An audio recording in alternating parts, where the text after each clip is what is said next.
बिहार में तो हर 2 महीना पे पेपर लीक होना है। सिपाही भर्ती में घोटाला, दरोगा में घोटाला, टीईटी में घोटाला, नीट में घोटाला। ये कोई ऐसा परीक्षा नहीं है जिसमें पेपर लीक नहीं हो रहा है। और नीतीश कुमार पिछले 5 वर्ष में जन स्वराज पार्टी के जो प्रशांत किशोर हैं वो देश का 1 नंबर चीटर है। ये 1 नंबर चीटर है, अति पिछड़ा। बीपीएससी में आपको मैंने बताया है, हम तो अनशन पर बैठे हुए थे तब भी मैंने बताया, बीपीएससी के सारे ज़्यादा से ज़्यादा नौकरी को पहले ही बेच दिया गया है।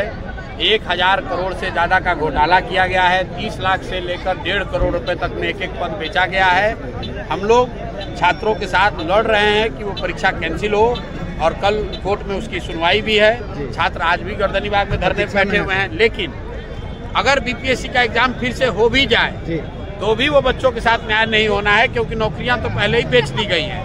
बीपीएससी में आंदोलन भले हो रहा है, लेकिन ये कोई पहला परीक्षा नहीं जहां पेपर लीक हुआ है। बिहार में तो हर 2 महीना पे पेपर लीक होना है। सिपाही भर्ती में घोटाला, दरोगा में घोटाला, टीईटी में घोटाला, नीट में घोटाला। ये कोई ऐसा परीक्षा नहीं है जिसमें पेपर लीक नहीं हो रहा है। और नीतीश कुमार पिछले 5 वर्ष में ये आज तक कोई एक आदमी ना गिरफ्तार हुआ, न कोई शिक्षा माफिया पकड़ा गया। क्या आरोप दिया जाए सर? अधिकारी लोग इस प्रकार से के पाठक जी का मनमानी देख लीजिए। मेरे भाई, अगला रूप ये है कि आप जो लोग आंदोलन कर रहे हैं नीतीश कुमार उस पर लाठी चलवा रहे हैं। तो लाठी की जो चोट है वो 5 दिन रहती है। तो अब उपाय ये है कि लाठी के चोट का हिसाब वोट की चोट से लिया जाए, क्योंकि जब वोट की चोट दीजिएगा तो नीतीश कुमार को 5 वर्ष याद रहेगा कि भैया हमने बच्चों पर लाठी चलाई थी, बच्चों ने वोट का चोट दिया, किनारे हो जाएंगे। तो जिन लोगों ने आपके बच्चों पर लाठी चलवाई है उनको वोट के चोट से मारिए ताकि वो सत्ता से बाहर हो, तभी व्यवस्था सुधरेगी। जिसमें 22% में ईबीसी या ओबीसी दोनों था, अधिकार बराबर था। जिसमें 12% अति पिछड़ा को बांट दिए थे और 10% पिछड़ा को बांट दिए थे। किंतु जो वर्तमान सरकार है और उसके पहले जुड़वा सरकार थी, डबल इंजन का, आज भी है कल भी था। 14-15 में जो लालू जी और नीतीश कुमार की सरकार थी वो दोनों मिलकर के अति पिछड़ा में सबल जातियों को घुसा दिया जी। जिसके चलते जो मूल अति पिछड़ा था उसका अधिकार को हनन हुआ। और यही नहीं, मोदी सरकार भी जो है उसने आरक्षित कोटे के जो मेधावी छात्र होते थे वो पूर्व में जनरल में जाते थे, समान कोटे में जाते थे। लेकिन जब से मोदी आया तब से जो आरक्षित कोटे के मेधावी छात्र भी है वो आरक्षित में रहेंगे। इसलिए मोदी भी अतिक्रमण किया।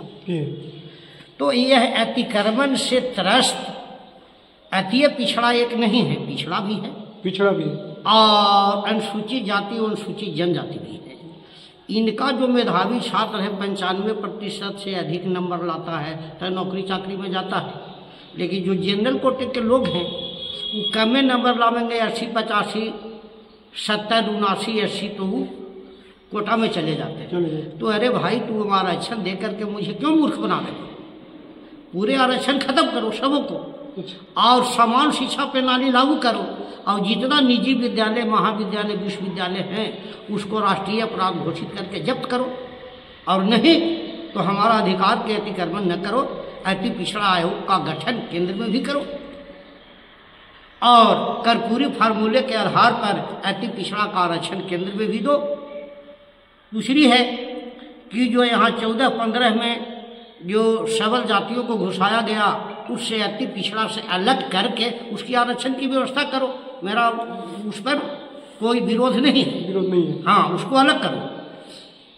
चौथी बात है कि अति पिछड़े के छात्र छात्राओं के लिए विद्यालय, महाविद्यालय, विश्वविद्यालय में अलग छात्रावास का प्रबंध करो, और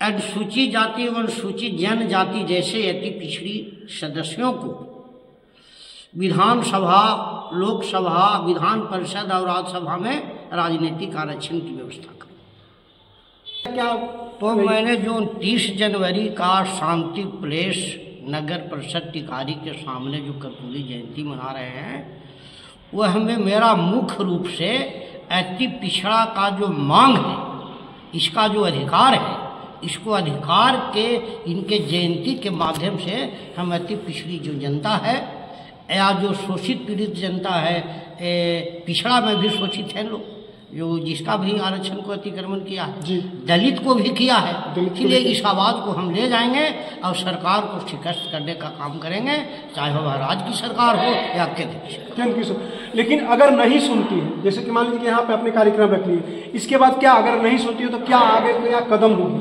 हाँ, आगे कदम हम जनता के बीच में जाएंगे, जनता के बीच में जाएंगे, उसको समझाने के काम करेंगे, प्रयास करेंगे और यह सरकार के विरुद्ध आंदोलन में खड़ा करेंगे, आंदोलन करेंगे। हाँ, अब बात यहाँ पे आती है कि कहीं ना कहीं जैसे कि मान लीजिए कि सभी पार्टियां, जैसे कि अभी जन सुराज उतरी है, तो जन सुराज भी ये मतलब यही आवाज़ उठा रही है, अति पिछड़ा की आवाज़ लेकर के रही है। लेकिन आपको भी पता है, ये बात आप भी जानते हैं कि कहीं ना कहीं वो कहाँ है। आप जन सुराज को भली भांति आप जानते हैं कि कहाँ है, लेकिन आवाज़ तो जन सुराज सिर्फ अति पिछड़ा को उठाने की बात कर रहा है, ये हम भी जानते हैं, ये आप भी जानते हैं। लेकिन इसको जनता तक कैसे पहुँचाने के काम करेगी आपकी मतलब जो संगठन है? आप सुन लीजिए, जन स्वराज पार्टी के जो प्रशांत किशोर हैं जी, वो देश का 1 नंबर चीटर है, ये 1 नंबर चीटर है।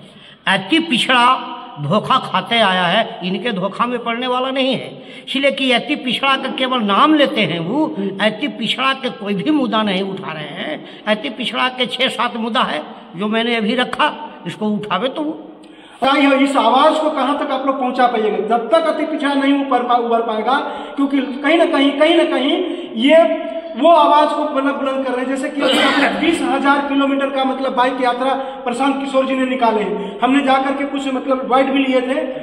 देखिए भाई, आपने देखा हो कि मोर कितना बढ़िया सुंदर आवाज लगाता है जी, नाचता है जी, देखने में सुंदर लगता है, लेकिन उसका भोजन क्या है? 20। ठीक उसी प्रकार से जो ये राजनेता हैं और ये प्रशांत किशोर भी हैं, यह मोर हैं, ये 20 खाते हैं, ये ठगने चले हैं। और साफ साफ बात है कि नौकरशाह है और जो कारपोरेट घराना है, वो देख रहा है कि नीतीश जी के अगर चेहरा धूमिल होता है, उन्हें लालू जी और तेजस्वी का चेहरा धूमिल होता है, यूं ही धूमिल होगा तो हम प्रशांत किशोर के ला देंगे। लेकिन यह काम अति पिछड़ा जो जमायत है, अति पिछड़ा के जो लीडरान हैं यहाँ, या उसके जो पढ़े लिखे लोग हैं, बुद्धिजीवी लोग हैं, ये प्रशांत किशोर के चलने नहीं देंगे। लेकिन कहीं ना कहीं आपके बातों से ये लग रहा है कि आपने भी वही कह रहे हैं जो सारे जनता बोल रही है कि कहीं ना कहीं ये मतलब जो प्रशांत किशोर है यानी जन सुराज है, तो कहीं ना कहीं बीजेपी के बी टीम बनने के काम कर रहा है। मतलब ये कि ये सिर्फ सरकार को टारगेट कर रही, यानी कहीं ना कहीं नीतीश जी को टारगेट कर रही। जिस तरह से आपने नीतीश जी को नाम लिए, तो नीतीश जी का चेहरा वाकई में धूमिल करने के प्रयास करा जा रहा है। तो क्या नीतीश जी के राजनीति से आप खुश हैं? देखिए, मैं न नीतीश जी के चेहरा को धूमिल कर रहा, ये बात कर रहा हूँ। हाँ, धूमिल तो और नहीं बीजेपी, मैं कह रहा हूँ वो समझने की कोशिश किया जाए कि जो नौकरशाह या कारपोरेट जो है, वह देखता है कि यह चेहरा जब जनता में धूमिल पड़ेगा जी, तब वो दूसरा गोटी को खूबसूरत को रखता है, उसके सामने ला देता है और उसके सामने ला करके जनता को ठग देगा। इसलिए प्रशांत किशोर कोई रख रहा है पाल करके, समझे, कि हमको समय पर काम देगा। हाँ, लेकिन यह बात जो है ये बेखूबी अति पिछड़ा जमायत समझती है, इसके बुद्धिजीवी जमायत समझता है, इसके लीडर समझते हैं, यह चलने इनको नहीं देगा। यहाँ पे थोड़ा सा रोकेंगे। जैसे आपने बोले कि अति पिछड़ा के लोग समझते हैं, अति पिछड़ा के समाज समझती है, ये दो चीज हम कहीं ना कहीं गलत इसको मानते हैं। आप अति पिछड़ा के नेता तो समझ रहे हैं, अति पिछड़ा के नेता उठाने के काम कर रहे हैं, वो मतलब चाह रहे हैं कि ये आप आवाज बने, लेकिन कहीं ना कहीं वो जा करके वो राजतंत्र में फंसने के काम कर रहे हैं। कहीं ना कहीं देखिए, आप भी इस मतलब कहीं ना कहीं इस बाकी है, क्योंकि आज आप जाइएगा वोट मांगने, चाचा बुरा मत मानिएगा, आप अगर वोट मांगने जाइएगा तो आपको कपड़े से जज कर लेगा, कितना भी ईमानदार है, आपको कपड़े से जज करके कहेंगे बुढ़ा कोची कर तुम कमा से इनका वोट दे बता, मतलब जो भी तो मट्टी पीलित हो जाती। वही स्कॉर्पियो से जिसके खिलाफ आप आंदोलन कर रहे हैं, गरीबों को बचाने के काम कर रहे हैं, वही आपके सामने, वही उसी के पास फिर कहीं ना कहीं जाकर उसके तलवे चाटने का काम करेगा। तो इसको आप कैसे बदलिएगा? यहाँ पे बदलाव लाने की आवश्यकता, बहुत आवश्यकता है, क्योंकि मैं आज से नहीं, इस आवाज को उठाने के लिए मैं भी संघर्ष करीब अन्ना आंदोलन से कर रहा हूँ। हालांकि मैं भी एक अच्छा खासा इलेक्ट्रिकल इंजीनियर हूँ, दिल्ली में अन्ना आंदोलन के खूब कवर किया, लेकिन हमें लगा कि हमें माइक उठाने की आवश्यकता है और बिहार में हमको गरीबों की आवाज़ बनने की आवश्यकता है। लेकिन आज हमको वो जिस तरह से आपको मतलब कहीं ना कहीं इस बात को लेकर के प्रताड़ित किया जाता होगा कि ये कहीं ना कहीं अपनी राजनीति से रोटियां सेकने के काम कर रहे हैं, इसी तरह से जैसे बड़े लोगों को स्कॉर्पियो जाएगा उसको नहीं करेगा, जबकि उल्टा है, उसने राजनीति रोटी सेकने के काम कर रहा है, उसको कहने की हिम्मत नहीं है, लेकिन आप क्यों कह देगा। ये इसको, इस आवाज को कैसे बदलिएगा, यहाँ पे चिंता